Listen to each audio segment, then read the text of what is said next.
Glamour کا دور ہے، یعنی ہر دروازے پہ گاڑیاں. جس کے باپ نے کبھی سائیکل کا منہ نہیں دیکھا، اس کا بیٹا آج 4 لاکھ کی بلیٹ پہ چل رہا ہے.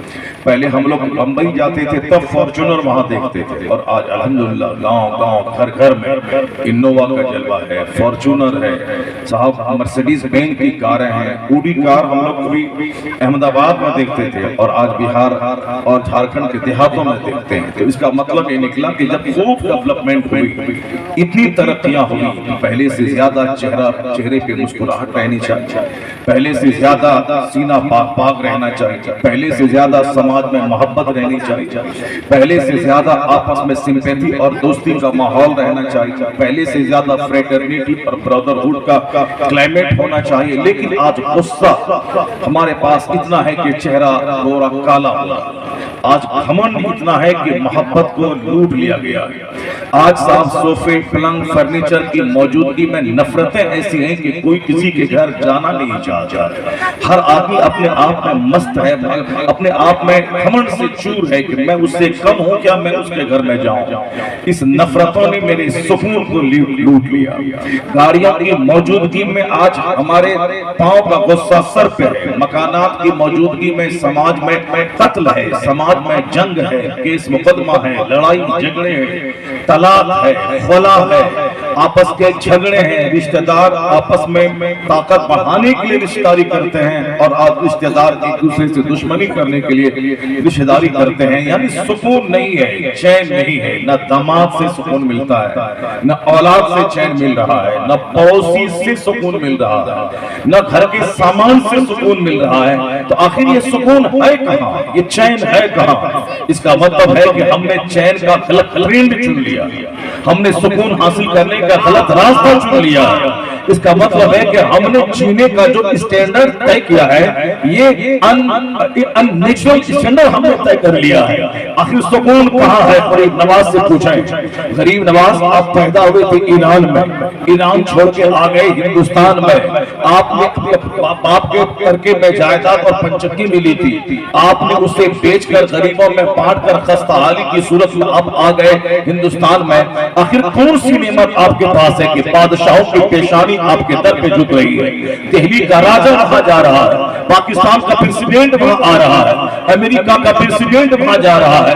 جب تک آپ اس زمین کے اوپر تھے تو بھی راجہ مہاراجہ غلامی کرتے تھے، اور آج 800 سال سے زمین کے اندر ہے، پھر بھی سارا ہندوستان بھیک مانگنے آپ کی قبر پہ، آپ کے آستانے پہ جا رہا ہے. کون سی نعمت آپ کے پاس ہے کہ جب آپ زمین پر تھے تو بادشاہ آپ سے مروب رہتا تھا، دشمن آپ سے ڈرا سا رہتا تھا. نہ آپ نے زمین خریدی، نہ آپ نے مکان بنایا، ایک ندی کے کنارے ایک درخت کی چھاؤں میں آپ نے زندگی گزار دی. نہ زمین خریدی، نہ مکان بنایا، وہی نمک روٹی کھانا، رات رات بھر جاگ کے بندگی کرنا. آخر کون سی نعمت آپ کے پاس تھی کہ دنیا میں آپ رہے، خوش رہے، اور آج آپ کی قبر پہ گلاب چل رہا ہے، اور آج آپ کا اجمیر محلہ ہندوستان کا قبلہ اور کعبہ بنا ہوا ہے. آخر کون سی نعمت ہے؟ کہاں ملے گا سکون؟ کیسے ملے گی ویسی عزت؟ کس طرح میں پاؤں گا زندگی میں وقار؟ کیسے ملے گا چین؟ تو غریب نواز کی قبر سے آواز آئے گی جو اپنے بال بچوں کے لیے وطن چھوڑتا ہے. ممکن ہے کہ اس کا بچہ باقی ہو جائے، جو اپنے بال بچوں کے لیے رات بھر کھیت میں پانی پٹاتا ہے. ممکن ہے کہ بال بچے اس کے دشمن ہو جائے، اسے چند سکے کمانے کے لیے کئی سال گھر سے باہر رہتا ہے. ممکن ہے کہ وہی سکے کے قاتل کانپ جائے جو اپنے بال بچوں کے لیے جیتا ہے، جو اپنے بال بچوں کے لیے مرتا ہے، جو مکان کی تعمیر کے لیے اپنی انرجی کو صرف کرتا ہے. یہی مکان اسے کاٹنے دوڑے گا، یہی اولاد اسے ٹھیک مارے گی، یہی زندگی کا سارا سامان اس کے لیے تنہائی کا ذریعہ بن جائے گا. غریب نواز کہیں گے کہ سکون تو وہاں ملتا ہے. میں نے اپنا وطن چھوڑا، میں نے اپنے احباب کو چھوڑا، میں نے اپنے رشتہ دار کو چھوڑا، میں نے 20 سال تک علم حاصل کیا، میں نے 30 سال تک مرشد کا جھولا دھویا، ان کا بستر دھویا. تو سکون اولیاء صالحین کی خدمتوں سے ملتا ہے، عزت و وقار اللہ کی عبادت سے ملتا ہے. جس کا دل گزرے رب کی رضا کی خاطر، جن کی رات گزرے رب کی رضا کی خاطر، جو وطن چھوڑنے کے لیے اس کو اپنا گھر رہے یا نہ رہے، زمین رہے یا نہ رہے، اللہ بادشاہوں جیسا سکون عطا فرما دیتا ہے۔ جس جھوپڑی میں یاد الہی ہے، جہاں تلاوت ہے، جہاں عبادت ہے، جہاں ریاضت ہے، جہاں مسلمان کی ہمدردی ہے، وہاں کچھ نہیں ہے۔ اللہ اس جھوپڑی کو جنت کے لیے قابل رشک بنا دیتا ہے، بادشاہوں کے لیے قابل رشک بنا دیتا ہے۔ جنت تو وہاں ملے گی، جنت کی خوشبو جھوپڑی میں عطا فرما دیتا ہے۔ نعرہ تکبیر، نعرہ رسالت، خواجہ مہاراجہ کانفرنس۔ سرکار قریب نواز کی قبر سے آواز آئے گی، سکون شاہ سے ایک ہی واحد راستہ ہے، وہ راستہ ہے رب کی عبادت کرنا، وہ راستہ ہے اپنے مقصد حیات کو سمجھنا، وہ راستہ ہے اپنے سماج کے لوگوں سے مل جل کر رہنا، وہ راستہ ہے نفرتوں کو دور کر کے محبت سے رہنا، وہ راستہ ہے دوسروں کی قدر کرنا، وہ راستہ ہے اپنے گھر میں دینی ماحول پیدا کرنا، وہ راستہ ہے اخبار سے کم قرآن سے زیادہ رشتہ جوڑنا، وہ راستہ ہے سیاست کی باتیں کم کرنا، آخرت کی باتیں زیادہ کرنا۔ آج میرے گھر میں اخبار ہے، قرآن نہیں۔ آج میرے پاس پولیٹیکل گفتگو ہے، مذہب کی گفتگو نہیں۔ آج الیکشن ہو رہا ہے اتر پردیش میں، اکھلیش جیتے گا، مایاوتی جیتے گی کہ کون جیتے گا، دماغ میرا خراب ہو رہا ہے۔ میں اپنے گاؤں میں ایک دوسرے سے لڑ رہا ہوں، 2-2 گھنٹے 4-4 گھنٹے بحث یہاں کر رہا ہوں، بحث یہ کرتا ہوں، بحث یہ کر رہا ہوں کہ اکھلیش جیت گیا تو کلیان ہو جائے گا، پنڈت جی کا ہارنا ضروری ہے، پنڈت جی دوبارہ آ گیا تو جانے کیا کیا گل کھلائے گا۔ یہ تبصرہ مسلمان کر رہا ہے، کیا کرتا ہے کہ مودی جی دوبارہ آ گئے تو پھر ہندوستان جل کر راکھ ہو جائے گا، انہیں دوبارہ نہیں آنا چاہیے۔ یہ تبصرہ مسلمان کر رہا ہے۔ تبصرہ کون کر رہا ہے؟ اگر صاحب اس کی گورنمنٹ بن گئی تو پھر میرا جینا محال ہو جائے گا۔ اگر کوئی کافر اس طرح کا تبصرہ کرے تو چلے گا، کوئی ہندو کرے تو چلے گا، کوئی مشرک کرے تو چلے گا، کوئی یہودی کرے تو چلے گا، کوئی صاحب عیسائی کرے تو چلے گا، لیکن کلمہ پڑھنے والا قوم مسلمان یہ تبصرہ اس کو زیب نہیں دیتا۔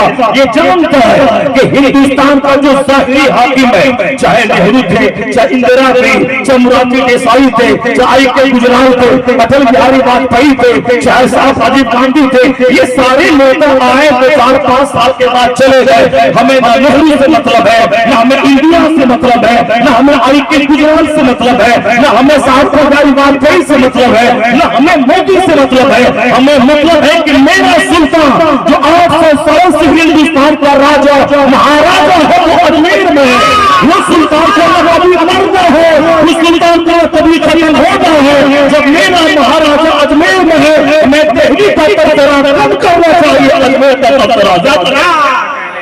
نعرہ تکبیر، نعرہ رسالت، خواجہ کا ہندوستان۔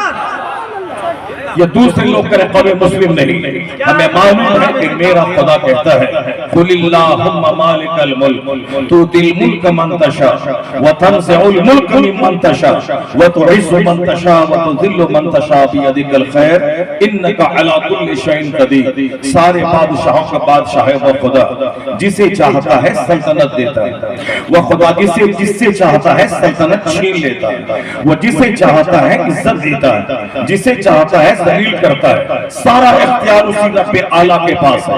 کائنات کا حقیقی مالک اللہ ہے، کائنات کا حقیقی خالق اللہ ہے، کائنات کا حقیقی بادشاہ اللہ ہے۔ یہ اسلام کا بنیادی عقیدہ ہے۔ میں نے رب پر ایمان لایا، میرا وہ خدا جو جس نے ساری کائنات کی تخلیق فرمائی، دنیا کو پیدا کیا، وہ خدا جس نے پانی کی ایک بوند سے انسان کو پیدا کیا، وہ خدا جو موسم بدلتا ہے، وہ خدا جو سال اور ماہ و سال پیدا کرتا ہے، وہ خدا جو ہمیں زندگی دیتا ہے، ہمیں موت دیتا ہے، وہی خدا ہے جو کسی کے رزق میں اضافہ فرماتا ہے، کسی کے رزق کو تنگ اور گھٹا دیتا ہے، وہی اللہ ہے، سب کچھ کرتا ہے۔ یہ عقیدہ جتنا زیادہ پختہ ہوتا جائے گا، دوسروں پر اعتماد اتنا ہی کمزور ہوگا، رب پر اعتماد پاتا چلا جائے گا۔ اور یہ عقیدہ جتنا زیادہ پختہ ہوگا، اتنا ہی سینے میں سیٹسفیکشن پیدا ہوتا جائے گا۔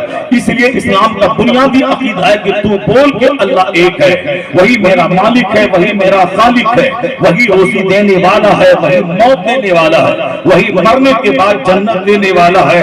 اور اس دنیا میں جس نے ایمان نہیں لایا, جس نے بدعملی سے کام لیا, اس کے لیے جہنم کا ٹھکانہ بنانے والا وہی ہے. یعنی سارا اختیار اس کے پاس ہے.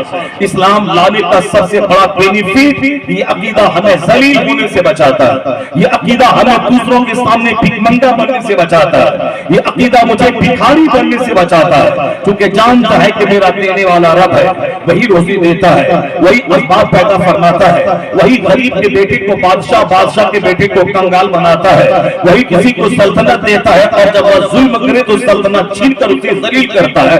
قرآن شریف کی ہر آیتوں میں, قرآن پاک کی ہر سورتوں میں اس عقیدے پہ زور دیا گیا ہے, یا ان اللہ علی کل شیء قدیر, اللہ ہر چیز پر قادر ہے. جب اللہ ہر چیز پر قادر ہے تو پھر ہمیں یقین, اعتماد مضبوط اللہ پہ ہونا چاہیے کہ اللہ کی عزت ہی اس دنیا کا حاکم ہے, وہی ساری کائنات کا خالق ہے, وہی سب کو نعمتوں سے نوازنے والا ہے, وہی میری معصیت اور میرے گناہوں کو دیکھ کر نعمتوں کو چھیننے والا ہے. جب نظر اس عقیدے پہ رہے گی, اس بات پہ نظر نہ جائے گی کہ صاحب فلاں صاحب آ جائیں تو ہم کو خوشحالی مل جائے گی, فلاں صاحب کے رہنے سے مجھ کو بدحالی مل جائے گی, فلاں صاحب کے آ جانے سے مالا مال ہم ہو جائیں گے, فلاں صاحب اگر حاکم بن جائے تو صاحب ہندوستان میں خوشحالی کی ندی بہ جائے گی.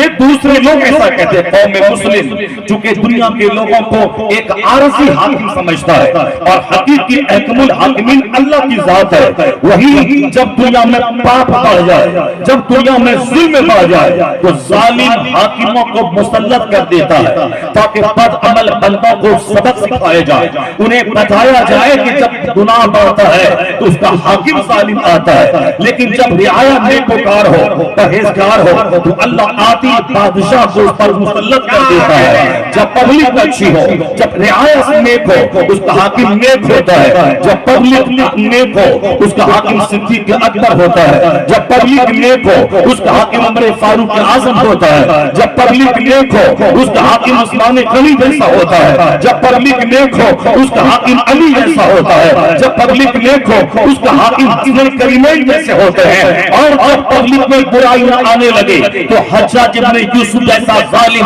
اس پر مسلط ہوتا ہے. جب گھروں میں تلاوت کے بجائے شراب آ جائے, وہاں رنگ آ جائے, وہاں صاحب دنیا ناقل ہو جائے تو پھر تاتاری کافروں کو مسلط کر دیا جاتا ہے. اور جب مسجدیں ویران ہونے لگے, مدرسہ اجڑنے لگے, خانقاہ اجڑنے لگے, عالموں کی عزت پامال ہونے لگے, ماں باپ کا وقار مجروح ہونے لگے, ہر گھر میں میاں بیوی جیدہ پتر کی طرح لڑنے لگے, اولاد باقی ہونے لگے, اس زمانے میں حاکم مودی جیسا مسلط ہو جاتا ہے. اس کے ہٹانے کے لیے ووٹنگ کی کوئی ضرورت نہیں. جس دن مسجد آباد ہوئی, مدرسہ آباد ہوا, ہر طرح سے آباد ہو, خانقاہ آباد ہو, جلسہ آباد ہو, پیشانی سرکت سے آباد ہو, میں ووٹ نہیں بھی دوں گا تو میرا خدا ظالم کو ہٹائے گا, مجھے دیکھ کر میرا حاکم عادل مسلط ہوگا. نعرہ تکبیر, نعرہ رسالت. اپنے گھروں میں تبصرہ اسلام کا ہونا چاہیے, اپنے گھر میں تبصرہ ایمان کا ہونا چاہیے, اپنے بال بچوں کے درمیان اولیاء و صالحین کے اوصاف اور خصائص کا تذکرہ ہونا چاہیے. قوم مسلم کی اپنی شناخت ہے, قوم مسلم اس دنیا سے ظلم مٹانے آئی ہے. یہ قوم دنیا کو شاہراہ حیات دکھانے آئی ہے. یہ قوم غریبی میں رہ کر بادشاہوں کو جینے کا طرز دینے آئی ہے. 1400 سالہ تاریخ بڑی روشن رہی ہے. ہمارے بزرگوں نے جس خطے میں قدم رکھا ہے اس کفرستان کو اسلامستان میں تبدیل کر دیا ہے. ہمارے بزرگوں نے بے شمار بری رسموں کو دنیا سے مٹایا ہے. یہ اسلام کی دین ہے کہ آج ساری دنیا میں ایجوکیشن کا چراغ روشن ہے, ورنہ جہاں ایک بھی پڑھا لکھا آدمی نہیں تھا آج 1 لاکھ اسکول وہاں کھل گئے. پوچھا جائے کہ اسکول کس نے گفٹ میں دیا ہے؟ جہاں سائنس نام کی کوئی چیز نہیں تھی آج وہاں کا بچہ محقق, ریسرچر اور سائنٹسٹ اور ویگیانک بن گیا ہے. ان سے پوچھا جائے کہ 500 سال پہلے لفظ ریسرچ تم نہیں جانتے تھے، لیکن آج بچہ بچہ محقق ہے، یہ کس نے تم کو گفٹ میں دیا ہے؟ چائنا جاپان جیسا ملک آج سے 1000 سال پہلے جہاں لوگ کھانے کھانے کو ترستے تھے، جس ملک میں کوئی چیز نئی نہیں تھی، جہاں کے لوگ جانوروں جیسی زندگی گزارتے تھے، لیکن آج کو جاپان اور چائنا دنیا کی ساری منڈیوں پہ چھا گیا۔ دولت مندوں کی شرینی میں سب سے پہلے نمبر پہ چائنا جاپان کا نام آتا ہے، سلیقہ مندی میں جاپان کا نام آتا ہے، صفائی میں جاپان کا نام آتا ہے، وہاں کوئی بے روزگار نہیں بیٹھتا، جاپان کا نام آتا ہے، وہاں کے نوجوان گلی ڈنڈا کھینی اور سگریٹ میں سے کام نہیں لیتے، انہیں صرف کام سے کام ہے، جاپان کا نام آتا ہے۔ نوجوان کیسے جیے کہتے ہیں جاپان کو دیکھا جائے، گلی کوچے صاف کیسے رہے وہ جاپان کو دیکھا جائے، ہر گاؤں میں فیکٹری کیسے بنے جاپان کو دیکھا جائے، جس پر آج سے 70 سال پہلے ایٹم بم گرایا گیا اور اس ملک کو تباہ کرنے کا ساتھ امریکہ نے دے گا، اور 2 بار ہیروشیما ناگاساکی پہ بم گرا کر جس ملک کو تباہ کرنے کی کوشش امریکہ نے کی، آج وہ ملک امریکہ کو آنکھ دکھلا رہا ہے، معاشی اعتبار سے اس دنیا میں سب سے مضبوط ترین ملک بن گیا ہے۔ اس سے پوچھا جائے کس نے تم کو طریقے حیات دیا کہ اس اجڑے ہوئے ماحول میں تم نے جو آبادی کی تصویر تم نے کھینچی ہے، جو آبادی کا ماڈل تم بن گئے ہو دنیا میں، آخری طریقہ تم کو کس نے دیا؟ جاپان کا ذرہ ذرہ بولے گا، اگر کوئی دوسرا پوچھے تو چلے گا کہ قوم مسلم تم مت پوچھنا، تمہارے پیغمبر نے کہا ہے سنکٹ کی گھڑی میں صبر کرنا چاہیے، مصیبت کے وقت میں صبر کرنا چاہیے، تمہارے پیغمبر نے کہا ہے الید العلیٰ خیر من الید السفلی، یعنی the giver hand is better than the lower hand، دینے والا ہاتھ لینے والے ہاتھ سے بہتر ہوتا ہے۔ تو میں نے قسم کھا لیا تھا کہ ہم تباہ ضرور ہوئے ہیں، اس سنکٹ کی گھڑی میں ہم صبر کریں گے، ہم اپنے بچوں کو پڑھائیں گے، ہم وہ کچھ اپنے گاؤں میں پیدا کریں گے کہ ہم دنیا کی منڈیوں میں اپنا مال پھیلائیں گے، دنیا بھر کا سکہ میرے ملک میں آئے گا، میں دوسروں سے مانگوں گا نہیں، کپڑا میں خود پیدا کروں گا، گاڑی میں خود بناؤں گا، ساری انڈسٹریز میں قائم کروں گا، سارا مٹیریلز میں پیدا کروں گا، میں دنیا کو دوں گا، دنیا سے لوں گا نہیں، میں جب لوں گا تو میرا سکہ جائے گا، میں جب دوں گا تو باہر کا سکہ آئے گا۔ میں نے محنتیں کی، بچوں کو ہنر سکھلایا، انہیں بتایا کہ 1 منٹ بھی برباد مت کرنا، جہاں ملک 5 گھنٹے لوگ برباد کرتے ہیں چوک چوراہے پہ چائے کی دکان پہ، وہ پیسے ترسیں گے، وہ ملک ترسے گا، وہ گاؤں غریبی کا شکار ہو جائے گا، اور جو 1 منٹ کو 3 سمجھ کر اس کو ترنت میں لگائے گا، یعنی سونے کا ٹائم فکس ہونا چاہیے، کام کا ٹائم فکس ہونا چاہیے، ہر چیز کا وقت متعین ہونا چاہیے۔ وہ جاپان کا ذرہ ذرہ بولے گا میں نے وقت کی قدر کی ہے، یہ وقت کی قدر میں نے امریکہ سے نہیں سیکھا ہے، میں نے بھارت کی طرف سے نہیں سیکھا ہے، میں نے ویتنام سے نہیں سیکھا ہے، یہ وقت کی قدر 1 منٹ پہلے کا مقام کچھ اور ہے، 1 منٹ بعد کا مقام کچھ اور ہے، 1 منٹ پہلے کا ویلیو کچھ اور ہے، 1 منٹ کے بعد کا ویلیو کچھ اور ہے، یہ ہم نے اسلام سے سیکھا ہے۔ اگر آفتاب نکلتا ہے 5:10 پر تو 5:09 پہ جو نماز فجر ہو سکتی ہے 5:10 تو نماز فجر ادا نہ ہوگی۔ اگر اس شہری کا وقت ہے 3:40 پہ ختم ہوتا ہے تو 3:40 سے پہلے بیوی بھی جائز ہے، کھانا بھی جائز ہے، پانی بھی جائز ہے۔ 3:40 کے بعد اب میری بیوی اپنی میرے لیے حرام ہو گئی، کھانا میرے لیے حرام ہو گیا، پانی میرے لیے حرام ہو گیا۔ 1 منٹ پہلے جو چیز حلال تھی 1 منٹ کے بعد وہ چیز حرام ہو گئی، اور بڑے بڑے افطار کا ٹائم شروع ہوتا ہے تو 5:59 پر میری بیوی حرام، کھانا حرام، پانی حرام، اور 5:07 6 بجے وہی بیوی حلال، وہی کھانا حلال، وہی پانی حلال۔ 1 منٹ پہلے حرام کی وہ چیز 1 منٹ کے بعد حلال ہو گئی، 1 منٹ پہلے حلال تھی 1 منٹ کے بعد حرام ہو گئی۔ کوئی سال کے 360 دن میدان عرفات میں جا کے بیٹھ جائے، حج نہیں ہوگا، حج تو اسی وقت ہوگا جبکہ وہ ذوالحجہ کی 9 تاریخ کو میدان عرفات میں جائے گا۔ اس کا مطلب یہ نکلا کہ حج سردی نہیں ہوتا، ذوالحجہ کی 9 تاریخ کو ہوتا ہے۔ یہ روزے کا ٹائم فکس ہے، حج کا وقت متعین ہے، نماز کا وقت متعین ہے۔ کوئی سال کا 360 دن مال اپنے پاس رکھے، سال لگنے میں 1 دن باقی ہے، وہ کروڑوں کا مال اپنی بیوی کو گفٹ کر دے تو وہ صاحب نصاب ہی نہیں رہا، اب اس پر زکات فرض نہیں ہے۔ 1 ماہ پہ سال ضرور فرض ضروری ہے، تب زکات فرض ہوتی ہے، حلال اور ضروری ہے۔ بیوی کے پاس 50 کلو کا زیور ہے، 6 مہینے تک وہ ملکہ رہی، 6 مہینے کے بعد مجھ کو گفٹ دے دیا، اب جب میرے پاس وہ مال سال بھر تک رہے گا تب اس کی زکات ہم پر فرض ہوگی۔ پھر پھر 6 مہینے کے بعد میں نے بیوی کو لوٹا دیا, میں نے تجھ کو اس کا مالک بنایا. اس طرح سے کرتا ہے زکات فرض ادا ہوگی. اس کا مطلب یہ نکلا زکات دینے کے لیے ٹائم فکس ہے, حج کے لیے ٹائم فکس ہے, روزہ کے لیے ٹائم فکس ہے. متفر کا ذرہ ذرہ بولے گا جس کے 1 منٹ کی اتنی قدر ہے کہ حلال حرام ہو جائے, حرام حلال ہو جائے, تو وہ قوم مسلم سے میں نے وقت کی قدر سیکھی ہے, میں نے پنچولیٹی سیکھا ہے, میں نے وقت کی قدر کیا ہے, میں نے صبر کیا ہے, میں نے حوصلہ سے کام لیا ہے, میں نے بچہ غریب اور فلس سکھایا ہے, میں نے نہ لینے اور دینے کی قسم کھا لیا ہے. یہ تمہارے پیغمبر کا اصول تھا جو اب اجڑے ہوئے کو آج دنیا میں آباد کر دیا ہے,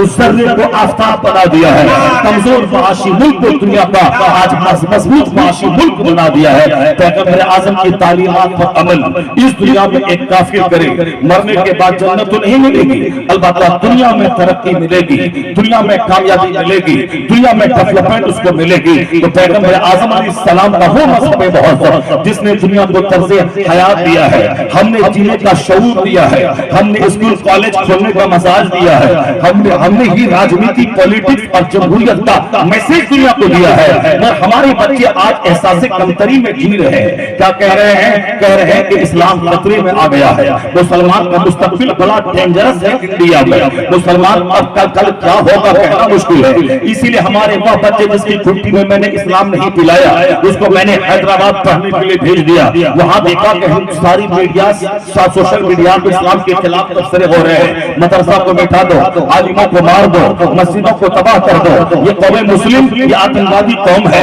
اس کا ہندوستان میں رہنا ہندوستان کے وجود کے لیے خطرہ ہے, اسے مار دینا چاہیے.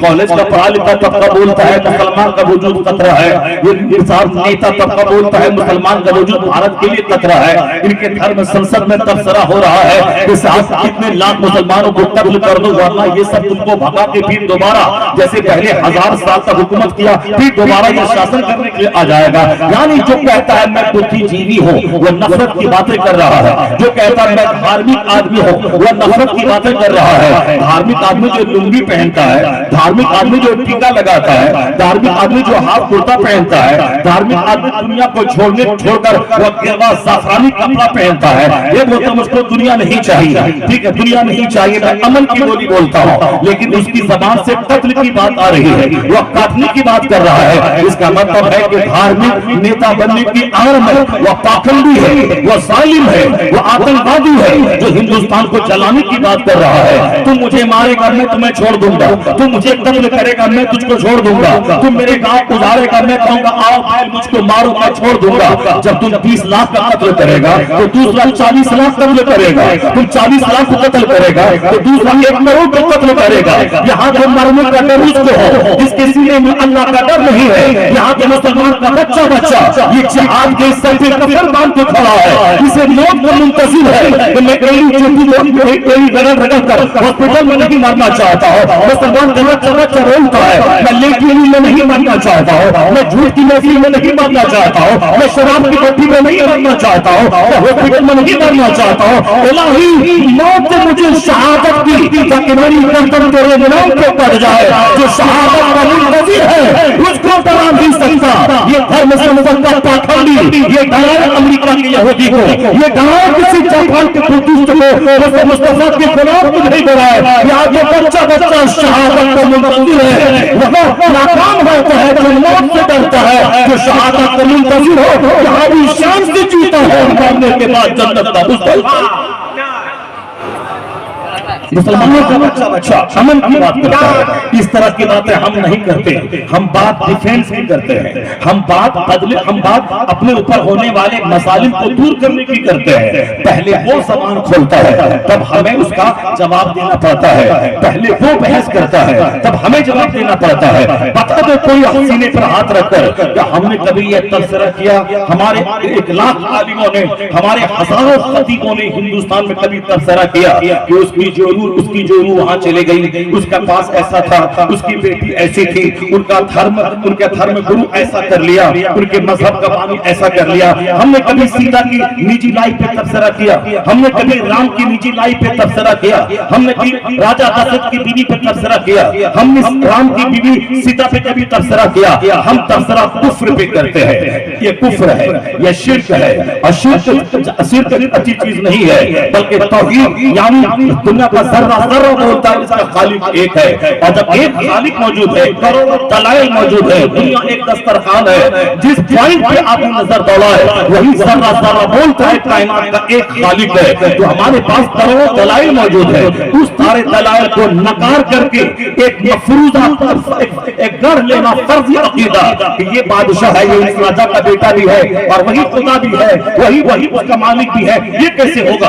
ایک بادشاہ کا بیٹا آدمی ہو وہی اس کا خدا ہو۔ تو ہم کفر کی مذمت کرتے ہیں، پرسنلی کسی کی لائف پہ اٹیک نہیں کرتے، ہم شرک کی مذمت کرتے ہیں، ہم شراب پینے کی مذمت کرتے ہیں۔ پرسنلی کوئی آدمی شراب پیتا ہو، کوئی راجا پارلیمنٹ میں بیٹھ کر کوئی سانسد کوئی ایم پی، تو ہمیں اس کی نجی لائف سے بحث نہیں ہے۔ شراب پینا حرام ہے، چوری کرنا حرام ہے، نماز چھوڑنا حرام ہے، باقی پرسنلی کسی ایک آدمی پہ اٹیک کرنا یہ بے نمازی ہے، اسے مجلس سے نکال دو، اس کو سلام مت کرو، اس کو اپنے گھر میں کرسی پر بٹھاؤ، یہ بے نمازی ہے، زناکار سے بڑا مجرم ہے یہ نماز چھوڑنے والا۔ پرسنلی کسی ایک پر اٹیک نہیں کرتے، ہم مذمت شراب کی کرتے ہیں، ہم مذمت زنا کی کرتے ہیں، ہم مذمت کفر کی کرتے ہیں، ہم مذمت شرک کی کرتے ہیں، مگر یہ ظالم پرسنلی اٹیک کرتا ہے، اسلام کے پیغمبر کی تعبدی ازواج پہ اٹیک کرتا ہے، ہمارے پیغمبر کی شان کو ڈیمیج کرنے کی وہ اپنے حساب سے ناپاک کوشش کرتا ہے۔ میں تم سے کہنا چاہتا ہوں ان لوگوں سے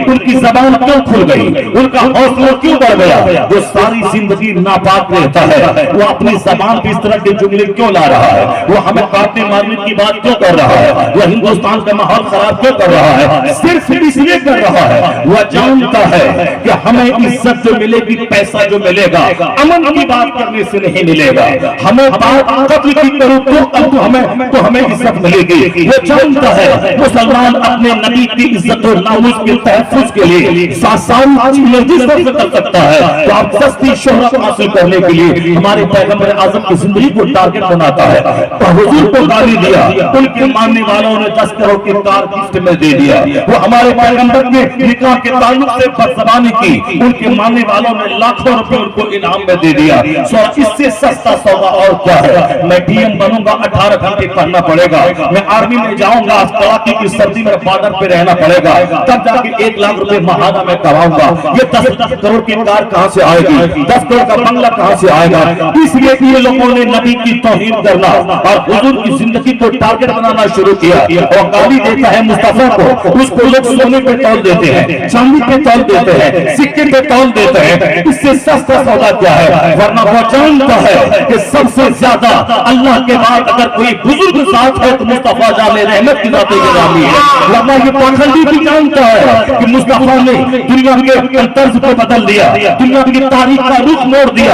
اگر دنیا میں آج تہذیب ہے، تمدن ہے، یہ اسی کی دین ہے، دنیا میں علم کا چراغ روشن ہے، یہ اسی کی آمد کی برکت ہے، آدمی آدمی ہے، اسی کے قدم ناز کی برکت ہے۔ وہ جانتا ہے اور پیسے کا کیا کرے گا، گاڑی کا کیا کرے گا، اپنے کھانے پینے کا کیا کرے گا، اس لیے وہ سرکار دو جہاں کی زندگی کو ٹارگٹ بناتا ہے۔ اور دوسری بات وہ جانتا ہے کہ ہم چاہے 1000 اپنے بچوں کو روکیں، مگر جس دن یہ مصطفیٰ کے پاس پہنچ گیا ان کا کلمہ پڑھے بغیر یہ نہیں رہ سکتا ہے۔ جس دن یہ اسلام کی اسٹڈی کر لیا یہ اسلام لائے بغیر نہیں رہ سکتا۔ اس لیے پہلے سے اتنا ہنگامہ کر دو، اس طرح شور مچا دو اسلام کے خلاف، اسلام کے پیغمبر کے خلاف، تاکہ نہ بچہ کے قریب نہیں جا پائے، کیونکہ وہ جانتا ہے سائنس کی آندھی میں کوئی مذہب ٹک نہیں پائے گا، نہ ہندوازم ٹکے گا، نہ بدھزم ٹکے گا۔ سائنس ہر بات کو ریسرچ کرنے کا پیغام دیتی ہے۔ سائنس کی کسوٹی پہ کھڑا اگر کوئی مذہب اترتا ہے وہ مذہب اسلام اتر رہا ہے، نہ دوسرے مذاہب میں ہائپوتھیسس ہے، ایلیوژن ہے، ایلوسیٹیشن ہے، وہاں توہمات کی دنیا ہے، وہاں مفروضات کی دنیا ہے، ہائپوتھیسس کی دنیا ہے، اندھ وشواس کی دنیا ہے، وہاں بھی جھوٹی محبت کی دنیا ہے۔ اور اسلام سچائی سے بحث کرتا ہے، حقیقت سے بحث کرتا ہے، اور سائنس نے ثابت کر دیا ہے نماز کا دنیاوی بینیفٹ کیا ہے، روزے کا بینیفٹ کیا ہے، حج کا بینیفٹ کیا ہے، ہے، زکات کا بینیفٹ کیا ہے، پرسنل لائف میں بھی اور سوشل لائف میں بھی دنیا کے لیے یہ نماز کتنی ضروری چیز ہے۔ اگر صحت چاہیے، نماز سے بڑھ کر یوگا کوئی نہیں، نماز سے بڑھ کر ایکسرسائز کوئی نہیں، نماز سے بڑھ کر کوئی میڈیٹیشن نہیں۔ اس کا سائنسداں کہتا ہے، ان کے ویگیانک کہتے ہیں، وہ جانتا ہے کہ مذہب اسلام کی دین ہے کہ آج میڈیکل سائنس جوان ہوئی ہے، یہ اسلام کی دین ہے کہ آج فزکس کیمسٹری بایولوجی جوان ہوئی ہے۔ وہ سب کچھ جانتا ہے اور وہ جانتا ہے کہ میرا بیٹا کل مسلمان ہو جائے گا، کل مصطفیٰ کا غلام ہو جائے گا۔ وہ سائنس رہے گا اور جس دن قرآن رہا اور سائنس کی کسوٹی میں قرآن کا مطالعہ کیا، وہ قرآن کو مانے بغیر نہیں رہ پائے گا۔ اس لیے پہلے سے چیختا ہے، چلاتا ہے کہ اسلام ایسا ہے، اسلام کے پیغمبر ایسا ہے۔ ریزن بھی کیا نکلا؟ ریزن یہی نکلا کہ امریکہ کا کوئی دن ایسا نہیں گزرتا جس دن کا ویگانک مصطفیٰ کا غلام نہ بنتا ہو، وہ اسلام میں لاتا ہو۔ ہندوستان کا کوئی دن نہیں گزرتا جس دن یہاں کا کوئی کافر اللہ کی مومن نہ بنتا ہو۔ پوری دنیا میں صحت کے طلبگار کے لیے اسلام سب سے بہترین علاج کا نام ہے۔ مسائل میں گرے لوگوں کے لیے سب سے بہترین سولوشن کا نام مذہب اسلام ہے۔ اسے دنیا میں علم بڑھتا جا رہا ہے، تظاہر انتشار ہو اور حقیقت میں خاموشی کے ساتھ اسلام ایسا زبردست رقم دنیا میں چھوڑ رہا ہے کہ روزانہ ہزاروں کی تعداد میں پڑھا لکھا شخص کلمہ پڑھ کر مصطفیٰ کی غلامی میں داخل ہو۔ اس لیے نعرہ تکبیر، نعرہ رسالت۔ ہندوستان کے چند شریف قسم کے لوگ اس طرح کا پروپیگنڈا کر رہے ہیں تاکہ لوگ جان لیں کہ اسلام کو تنہا چھوڑ دیا گیا ہے، مسلمانوں کو چاروں طرف سے نوچا جا رہا ہے۔ ممکن ہے کہ میرا غریب، میرا جاہل بچہ، ممکن ہے کہ میری جاہل بچی جو عالموں کو گالی دینے سے جس کو فرصت نہ ہو، مدرسہ مسجد کا مذاق اڑانے سے فرصت نہ ہو، اس طرح کے خسیس قسم کے لوگ سماج میں ملیں گے۔ جلسہ کرانے سے کیا ہوگا؟ جلسہ کا بینیفٹ کیا ہوگا؟ جب لوگ نمازی ہی نہیں بنتے ہیں تو جلسہ کرانے سے کیا فائدہ؟ مفت میں اتنا پیسہ میرا چلا گیا، اتنے پیسے کو برباد کرنے سے کیا فائدہ؟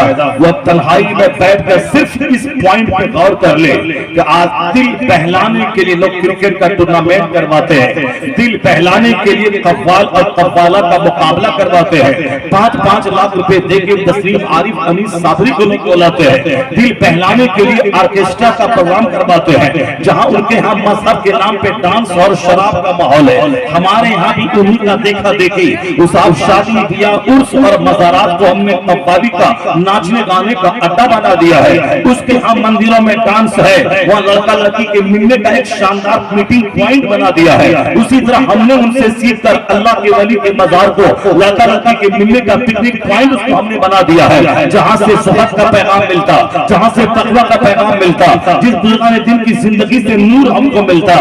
ہم نے ان کی قبر کو لہو و لعب اور خرافات کا اڈا بنا دیا۔ عرس کے نام پہ شیخ چلی کا پروگرام، قوالی کا پروگرام، شادی بیاہ کے موقع پہ ڈانس کا پروگرام، یہاں صاحب ہجروں کے ناچ کا پروگرام۔ ایک طرف جہاں پانی کی طرف پیسہ بہاتے لوگ ناچ کروا رہے ہیں، آلہ ارودل کی کہانی سن رہے ہیں، اکبر اور بیربل کی جھوٹی کہانی سن رہے ہیں۔ لوگوں کو ایک اجتماعی کاریہ کرم چاہیے جس اجتماعی کاریہ کرم میں لوگ دل بہلا سکیں، دل بہلا سکیں، وقت پاس ہو سکے۔ میں کہنا چاہتا ہوں آج کی تاریخ میں آلہ رودل کی کہانی 50 سال پہلے ہر گاؤں سماج میں 50 سال لوگ بیٹھ کر سنتے تھے، اکبر بیربل کی کہانی سنتے تھے۔ کہانی سننے کا عادی ہے یہ انسان، اس کو کہانی چاہیے، اس کو قصہ چاہیے۔ اور جھوٹی کہانی، راجہ رانی کی کہانی، اکبر بیربل کی کہانی، شیخ چلی کی کہانی لوگ سنتے تھے اور لگتا تھا کہ میں نے 2 گھنٹہ بیٹھ کر کچھ سن لیا ہے۔ پیسہ خرچ کر کے خرافات کا کام، کہیں ناچ کا کام، کہیں طوائف کو بولا کہ نچوانے کا کام تاکہ ریلیکس فیل کرے۔ لیکن آج الحمدللہ ہندوستان کی سرزمین میں اکبر بیربل کی کہانی کی مجلسیں ختم ہو گئی، یہ آلہ رودل کی کہانی کی مجلس ختم ہو گئی۔ آج جہاں شادی بیاہ کے موقع پر صاحب طوائفوں کے نچانے کا ماحول تھا وہ ختم ہو گیا۔ اس کی جگہ پہ آج گاؤں میں محفل میلاد سجنے لگی، سیرت کے جلسے ہونے لگے، یہ سیرت کانفرنس ہونے لگی، بزرگان اولیاء صالحین کے عرس کی تاریخ میں جلسے ہونے لگے۔ یہ جلسے غوث اعظم ہے، جلسے غریب نواز ہے، یہ جلسے محبوب الہی ہے، اولیاء صالحین کے نام پہ جلسے ہونے لگے۔ چھوٹی چھوٹی محفلیں گاؤں گھر میں میلاد کی شکل میں ہونے لگی۔ احسان سرکار اعلیٰ حضرت کا ہے جن کی تحریک اور جن کے مسلک نے یہ محفل میلاد کو فروغ دیا